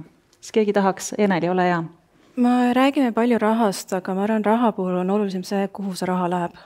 Sa võid raha külvi teha palju ja kui sa oled valesse kohta, siis me peaks väga mõtlema, kuhu me haridusraha paneme. Ja tegelikult on väga palju sekkumisuuringuid, kus ongi see halvemuses olevate koolide positiivne diskrimineerimine. See toob palju paremaid tulemusi, sest kui mõtleme hariduse peale, siis selle noore inimese ümber on 4 sammast. Üks on kodu, siis on klassikaaslased koolis, siis on huviharidus ja tegelikult ka see õpetajad seal koolis, et täna me peame küsima, et kus on suurim õpetajate puudus näiteks, kus on õpetajate järelkasv hästi õhukesel jääl, et mis juhtub 10 aasta pärast. Sest kui ma näiteks vaatasin huvi pärast, et kas te teate, mis aastal on suur osa meie gümnaasiumi rajatud väljaspool Tartut, ka Tartus kusjuures. 55, 60, 70, 80, suurim osa on sel ajastul. Ja palju oli sündide arv sel ajal? 80 oli 20 000, 25 000.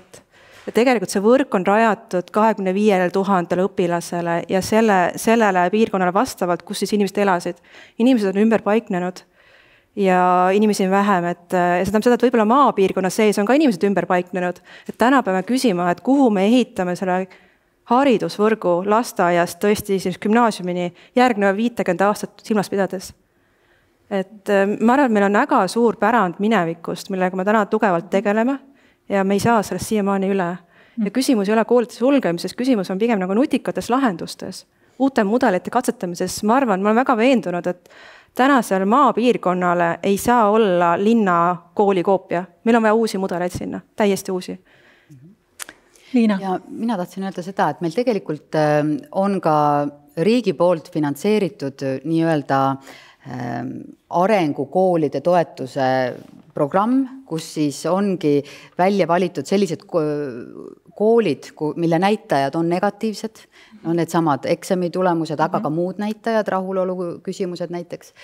Ja siis neil on võimalus minna kas Tartu või Tallinna ülikooli poolt juhitavasse programmi, kus siis tegeletakse selle kooli meeskonnaga, mitte kooli juhiga ega õpetajatega, vaid nende meeskondadega. Et siis see kool saaks uue hingamise, et nende missioonid, visioonid, arengukavad vaadatakse üle ja mina olen aru saanud, et need on väga hästi toiminud. Et see on üks viis, kuidas me saame neid koole, kes vajavad lisatuge, neid päriselt aidata, sisuliselt aidata. Jaa, Madis. Ma ütlen ka väikse kommentaari, et räägi. Vist on kuulda. Nii, ma võtan see enda kätte. Et see, mis puutub neid erisusi, et mina ka neid ei kardaks üldse, et Eneli siin ütles, et tegelikult ma tean, et õpetajad on sageli vastu, et me ei peaks tegema väga palju erisusi, kas või ainete põhiselt, näiteks ka täiendavate lisatasude näon, et mina seda selles mõttes ei pelgaks, et kui me näeme, et meil on see elevant toas ja meil on see probleem, olgu see matemaatika või siin oli ka eesti keele eksami tulemusi, et siis me peame sellega tegelema, et nii nagu Ida-Virus me nägime täna, et Ida-Viru koolide tulemused olid mõnevõrra tagasihoidlikumad. Minu meelest väga õigustatud on, et siin on läinud see täiendav 1,3 koefitsient alampalgas, et jälle selline asi, et me ei saa nagu eitada seda, et meil on probleem ja minu meelest ka need ülevaated, mulle isegi veel karmima nagu mulje jätsid need, mis on tehtud siis põhikoolide osas. Ja just see sama, et me näeme, et meil on nagu koole, mis tegelikult aastast aastasse annavad tulemusi, millega lapsevanemana me ei saa rahul olla. Ja kuidas me sekkume, ma olen nõus, et see on väga jõulised sekkumismeetmed, väga nagu tervitatavad, mis ei tähenda, et see tähendab, et see kool tuleb kinni panna, et seal ei tohiks kooli olla. Vastupidi, tegeleme probleemiga ja leiame need lahendused. Kas see Ida-Viru lähenemine läheb mujal kordamisele? Teistes piirkondades, Valgamaal näiteks? Mina isiklikult küll näeks, et võib-olla ta ei pea olema nii suurte regioonidena, aga ma arvan, et Eestis me suudame ka koolipõhiselt sekkuda ja lahendusi. Okei, pigem koolipõhine, mitte maakonnapõhine. Mõistlik. Ja, väga hea. Sandra?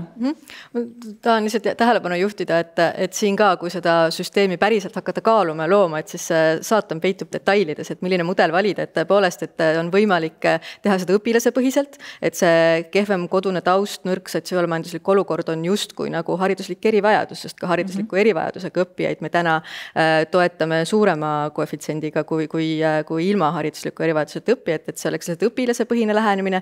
Teine variant on tõesti koolipõhine, et vaadata seda kooli keskmist, kui palju seal õpib selliseid õpilasi, kellel on siis kehvem kodune taust ja kolmas variant on piirkonnapõhine. Ja need erinevaid lähenemisi on maailmas ka katsetatud ja igal lähenemisel on oma sellised eelised ja puudused ja üks selline suur puudus, mis sellega võib kaasa tuua ja see on mujal riikides ka niimoodi mõnel juhul läinud, et need koolid, kes saavad seda täiendavat toetust, neid hakatakse stigmatiseerima, ehk et see teadmine või see maine, et ahaa, seal koolis käivad need kehvemad lapsed, järelikult mina paremast perest sinna oma last enam ei pane, et see täiendav toetus või nagu kuidagi esile tõstmine, et seal on sotsiaalmajanduslik taust kehvem, võib hoopis süvendada seda haridusrännet ja hoopis tegelikult teha seda kooli olukorda kehvemaks, et siin iga selle valiku kaalumise puhul peab arvestama neid võimalikke ohte ka. Ma vaatan korraks saalis ringi ja siis meil on terve hulk küsimusi workshopis.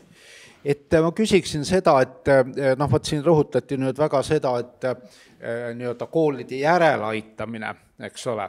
Aga ma hakkasin mõtlema näiteks sellise kooli peale nagu Nõo gümnaasium, eks ole, ta küll ei ole väga kaugel Tartust, aga kui laiendada seda, kas on mingisuguseid näiteid, kus tõepoolest mingis suurlinnast kaugel asuvas gümnaasiumis tegelikult on loodud selline olukord, et sinna tahetakse tulla ka mujalt õppima. Ja ma haakuks ka nüüd natuke sellega, mis toodi välja, et me peame ju vähendama seda barjääri kutseõppe vahel kutsekoolis ja gümnaasiumis, siin õieti öeldi, et kutsekoolid ongi linnadest väljas, et kas mõni selline kool on suutnud ka luua sellise nagu konkurentsivõimelisuse, sest mina ise esindan nagu turumajandust, ma ei usu, et teadmuspõhises majanduses saame hariduses välistada konkurentsi.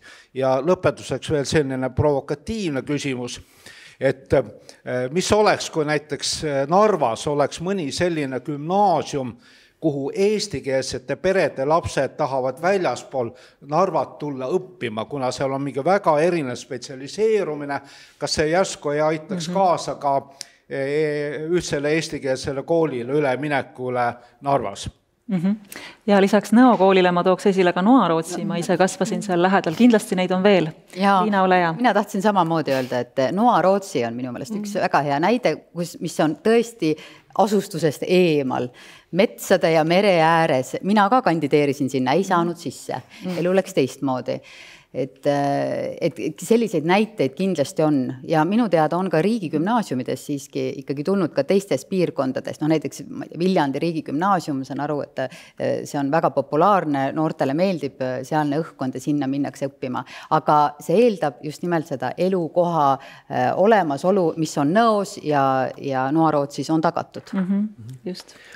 Madis ja siis Sandra. Et ma kommenteeriks seda, mis puudutab seda nii-öelda turumajanduspõhist haridusloogikat, et me teame, kuhu me siis jõuame, et istume ilusti kõik siin koos Tallinnas või Tartus, et ma ütlen, et riik peab mingites aspektides sekkuma. Ma olen nõus, et see ei pea olema ilmtingimustes ülikooli hariduses, me ei suuda seda igas piirkonnas sellisel kujul tagada, võib olla gümnaasiumhariduses ja kutsehariduses, me suudame teha teatud erinevusi, kuigi ma ei oska faktiliselt öelda, aga minu teada kõige rohkem kutsekoole on suletud viimase 20 aasta jooksul ikkagi just mitte suurlinnades ja pigem väikestes kohtades, et vastukaaluks. Ja Ida-Virumaa koha pealt ma ütlen, et minu meelest Narva kollets on hea näide, kus tegelikult on viidud väga heal tasemel siis kõrgharidus Narva, kus käib väga palju ka siis väljaspoolt Narvat seal õppimas, et ma arvan, et kindlasti väga suure positiivse tõuka andnud ka eestikeelse kõnelejate konna kasvule siis Ida-Virumaal. Nii, siin on, aga Sandra, kiire remark ja siis jõuame küsimust. Repliigi korras lihtsalt seda viimast nii-öelda provokatiivset küsimust kommenteerida, et just mõne nädala eest viisin ühe välisdelegatsiooni grupi Narva Eesti riigigümnaasiumisse ja see tagasiside, mis tuli nii väliskülaliselt kui see, mida ma seal ise kogesin, on küll see, et see kool on just selline, kuhu kõik tahaksid minna, mina tundsin, et ma nii tahaksin sinna ise minna, et tegelikult need koolid on meil täna olemas. Ma julgen ka öelda, et neid on Eesti igas piirkonnas. Võib-olla lihtsalt ka see teadlikkus sellest ei ole veel nii kõrge, et me tegelikult ei räägi võib-olla kõigest sellest ja see maine ei vasta veel võib-olla ka sellele, mis tegelikult on olemas ja töötab. Nii et võib-olla on ka kommunikatsioonis küsimus. Siin meie kuulajaid, kes on teispool ekraani, on väga ikkagi küsimusi tekitanud see kus me siin üsna üksmeelselt terves vestlusringis jõudsime järeldusele, et jah, et keskharidusest tuleb liikuda selle riigi vastutuse tugevdamise suunas, et riik võiks võtta üle vastutuse keskhariduse eest siis kohalikelt omavalitsustelt. Kuulajad küsivad, kutsekoolid on riigi alluvuses, miks siis nende tase on nii vilets ja nii palju tugipersonali on puudu? Ja teine küsimus siia juurde, et ääremaade kutsekoolid on olukorras, kus üle Eesti mujale koolidesse mitte sisse saanud õppijad liiguvad olude sunnil just nendesse koolidesse ja siis nad peavad väga keerulise õppijaskonnaga toime tulema. Et jah, no võib-olla selles teises küsimuses peitub vastus esimesele, aga ikkagi, et kutsekoolid on riigi alluvuses ja miks siis ei ole asjad nagu nii palju paremad võrreldes keskkoolidega?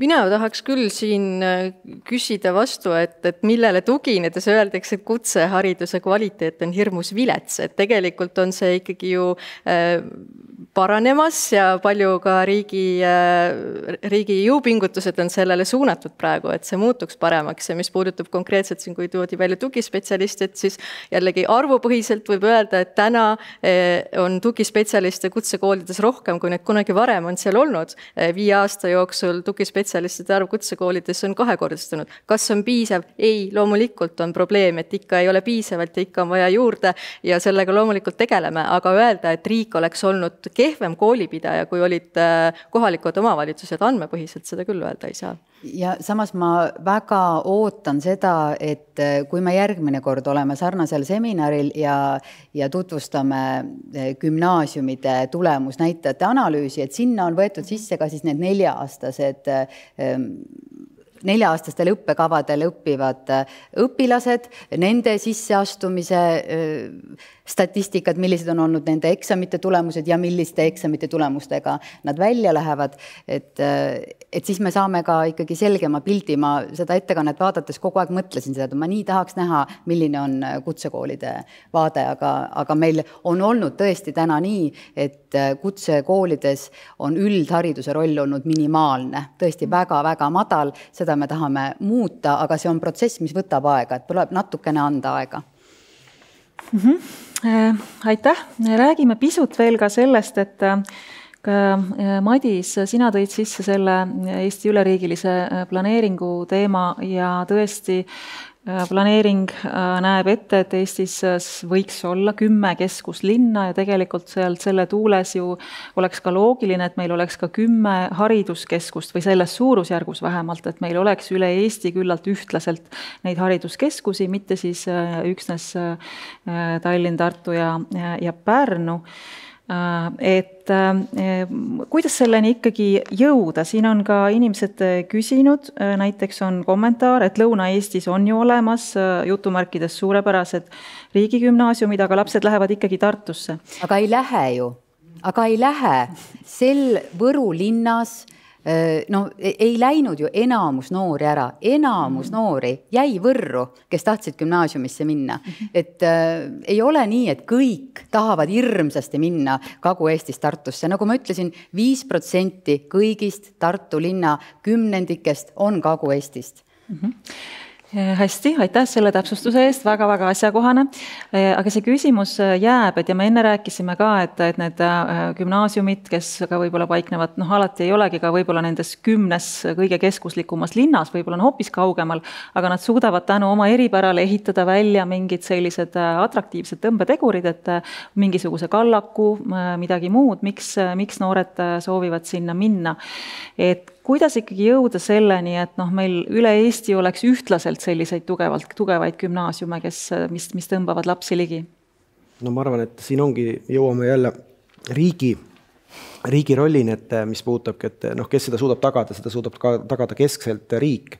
Ja kui ma praegu mõtlengi selle 10 võimaliku keskuse peale, ütleme saartega tuleb alati käituda natuke teistmoodi, lihtsalt siis asustuse printsiibist lähtuvalt, aga ma arvan, et need erisused ka võimalike toetuste näol, võimalike tasanduste näol on nagu niivõrd teretulnud ja riik peabki siin vaatama, et meil ei tohi tekkida piirkondi, kus meil saadakse nagu siis oluliselt kehvemad näiteks eksami tulemused, et me ei tohi selliseid asju lubada ja riigina me saame seda jälgida.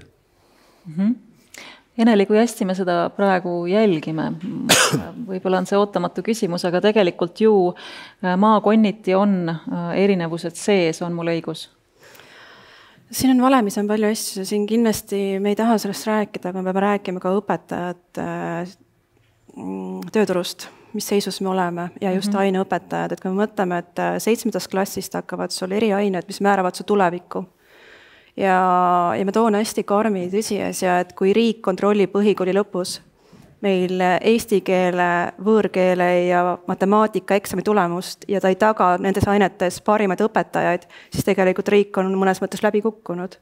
Et minu jaoks on see hästi määrav noorte tulevikule, et mida me nõuame, mõõdame ja kas me pakume treeneri, et minu jaoks on justkui olukord see, kus ühed lapsed jooksevad sokkides maratoni ja teistel on tipptreenerid kõrval. Et noh, ma arvan, et me oleme täna seisukorras meie matemaatika, eesti keele, võib-olla ka inglise keelega kohati.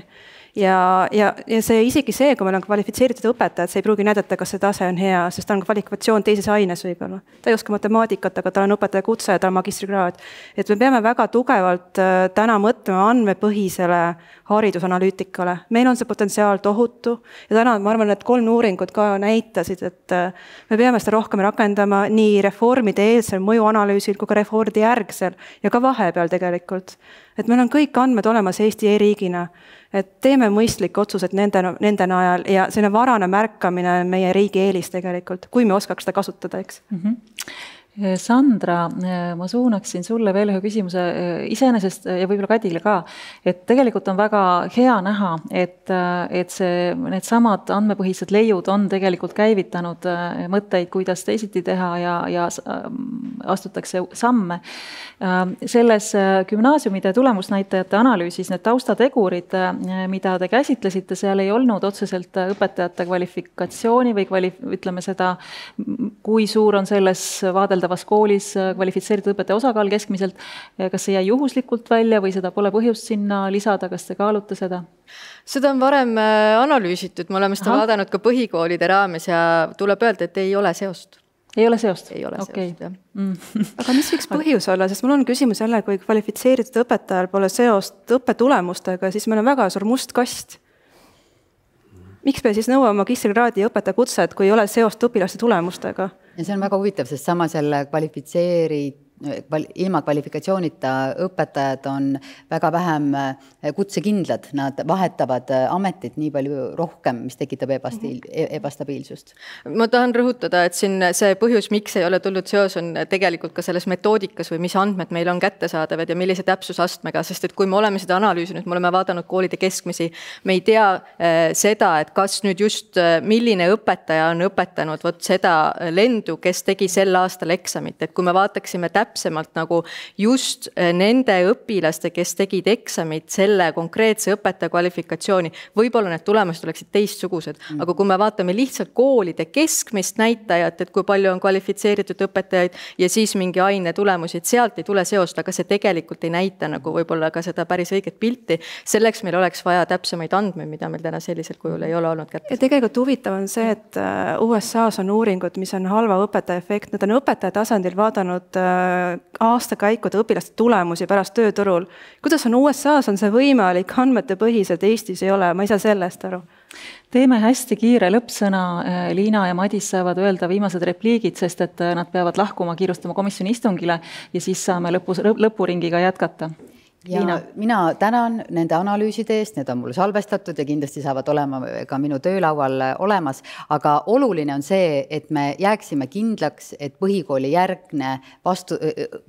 järgse hariduse vastutus peaks tulema ühele, kas siis kohalikule omavalitsusele või riigile, praegu on poliitiline otsus, et see võiks tulla riigile ja ma usun, et see olukord saab selgemaks ja paremaks, kui ei ole jagatud vastutust. Suur aitäh ja lubame sul minna, ma tean, et sul on kiire. Madis? Ma kommenteeriks eelmist, mis puutub õpetajate teemat, et jälle minu meelest oli see uuringust tuli hästi välja, et kui suur osa ka kasutab siis nii-öelda täiendavat õpetajat või koduõpetajat või siis seda abi, et seda tuleb ka kindlasti analüüsida, et kui meil on ikkagi, või seda on tegelikult analüüsitud, et meil on koole, kus on see väga suur maht, nagu läheb siis ka sellesse. Aga mina omalt poolt ütlen samamoodi, et tegelikult meil on andmed olemas, hirmuäratavalt täpsed andmed koolide kohta ja me peame neid riigina kasutama ja mina ka ütleme teatud kohaliku omavalitsuse vaates olen ikkagi väga täpselt need koolid nagu üle vaadanud ja teebki kurvaks, et sisuliselt 25 kilomeetrise diameetriga sööri sees on koolid, kus on õpetajate siis kvalifikatsioon, eksami tulemused, hiljem siis põhikooli vaates 3-4 aasta jooksul keskhariduse saavate laste osakaalud on niivõrd suures mahus kõikuvad, et see peab panema mõtlema, et kui see ei pane kohalik omavalitsus, siis ma vähemalt loodan, et ministeeriumeid paneb see mõtlema, et tehakse mingid otsused ja hakatakse seal kuidagi siis ka neid, olgu see motiveerima või sanktsioneerima, aga mingid sekkumised peavad tulema. Kes ei ole veel hääletanud, KOV-valimistel saavad seda veel arvesse võtta, kui nad oma valikud teevad. Aitäh, Eneli, lõppsõna sinult. Ma arvan, mul on selles mõttes on hästi hea meel, et me üle pikkade aastat räägime Eestis tõepoolest hariduslikult ebavõrdsusest, et me ei ole jäänud sellesse uskumusse, et meil on kõikjal Eestis hea haridus. Et mõnes mõttes meie suured rahvusvahelised pingerid näitavad, me oleme justkui heas kohas, aga minu arust pingeridades palju olulisem see, mis toimub Eesti sees. Kui sa liigud Tallinnast 200 kilomeetrit kaugemale ja su eluiga väheneb, keskmine eluiga, sinu tervis väheneb, sinu haridustase väheneb, siis on probleem minu arust. Et see on ainult 200 kilomeetrit, see on mõni tund ja pigem see regionaalne ebavõrdsus ja hariduslik ebavõrdsus sellega seotud. Me tegelikult toodame segregatsiooni nõiaringi sellega ja kui me ei tegele sellega. Sandra, mis sulle veel ütlemata jäi või hingele jäi kogu seda teemat arvestades? Jaa, võib-olla ebatraditsiooniliselt lõppsõnast on siis see täiesti uue teema, aga lihtsalt see platvorm juba on, et tulenevalt oma tänasest rollist tahan mainida ka seda, et analüüsides hariduslikku ebavõrdsust meil täna siin ei käsitlenud üldse haridusliku erivajadusega õppijaid, aga tegelikult on see ka üks aspekt, kus me näeme, et see hariduslik ebavõrdsus meil eksisteerib kas või selles, et põhikooli järgsed valikud haridusliku ebavõrdsuse, see peegeldab lihtsalt seda, sest et kui on erivajadusega õppija, ja siis on väga suurem tõenäosus, et tema jätkab kutsehariduses, kui siis see õppija, kellel hariduslikku erivajadust ei ole, kuivõrd õigustatud või põhjendatud see sisuliselt on, ma julgen küll arvata, et see on küsitav, seda enam, et tegelikult gümnaasiumi õppekava võimaldab justkui teha palju rohkem kohandusi vastavalt õppija vajadusele, kui võib-olla mõni kutseõppekava seda võimaldab. Nii et edaspidistes analüüsides ma loodan ka, et ka see aspekt saab veel rohkem kajastatud. Suur aitäh, et sa selle sisse tõid, see kindlasti nõuab täiesti eraldi seminari. Kadi, viimane sõna sulle. Ja, aitäh. Ma kindlasti ei tahaks, et jääks kõlama see, et haridusränne on midagi, mis on halb. See on täiesti mõistetav, et nii pered kui ka õpilased soovivad saada parimat haridust. Kuid ma arvan, et küsimus on pigem see, et kui see parim haridus on tegelikult ka kodule lähemal olemas. Et kas siis on vajalik väsitada seda õpilast selle reisimisega, perele täiendavad kulud, et kas seda on vaja teha, kui tegelikult kodule lähemal on ka samaväärne haridusvõimalus olemas. Et see on küsimus ja kui ikkagi see ränne on väga hoogne ja suurte linnade suunal, siis tekib ka küsimus sellega, et haridusvõrk ei kata enam regionaalselt nii hästi riiki ära. Et ma arvan, et riigi vaates me peame ka selliste suurte riigiüleste küsimustega arvesse võtma neid. See sobis väga hästi kogu seda vestlust kokku võtma. Ma väga tänan teid vestlejaid. Oli väga huvitav, minu meelest mõned asjad leidsid ikkagi konsensuslikku niisugust mõistmist või arusaamist ja väga paljudes kohtades ikkagi ongi veel otsad lahti ja tulebki neid parimaid lahendusi otsida. Suur tänu selle eest, suur tänu hea publik, kes te jõudsite saali ja kõik teie, kes te vaatsite meid ekraani vahendusel. Olge head, andke meile tagasisidet. Workshopis on roheline nupp nimega ülesanded. Kui te seda vajutate, siis te saate anda meile teada, kui rahule te tänase seminariga jäite, kui kasulik see teile tundus. Ja sellest infost on meile väga palju abi, et teha järgmisi üritusi. Väga tänan, kui annate meile tagasisidet. Suur tänu kõigile ja ilusat päeva jätku järgmiste inforikast kohtumisteni.